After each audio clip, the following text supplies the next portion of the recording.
ਕਦੇ-ਕਦੇ ਜ਼ਿੰਦਗੀ ਇਤਨੀ ਤੋੜ ਦਿੰਦੀ ਹੈ ਕਿ ਉੱਠਣ ਦੀ ਹਿੰਮਤ ਵੀ ਨਹੀਂ ਬਣਦੀ।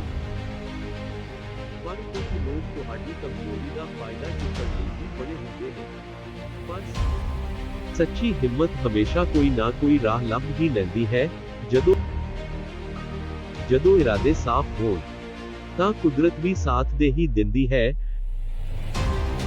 ਜੋ ਕੱਲ ਕਮਜ਼ੋਰ ਸੀ, ਅੱਜ ਉਹ ਹੀ ਤਾਕਤ ਬਣ ਸਕਦਾ ਹੈ। ਇਨਸਾਫ ਲਈ ਤਾਕਤ ਨਹੀਂ, ਹਿੰਮਤ ਚਾਹੀਦੀ ਹੈ। ਜ਼ਿੰਦਗੀ ਤੁਹਾਨੂੰ ਡਿਗਾਉਣ ਲਈ ਨਹੀਂ, ਉੱਚਾ ਉੱਠਣਾ ਸਿਖਾਉਣ ਲਈ ਧੱਕਾ ਦਿੰਦੀ ਹੈ।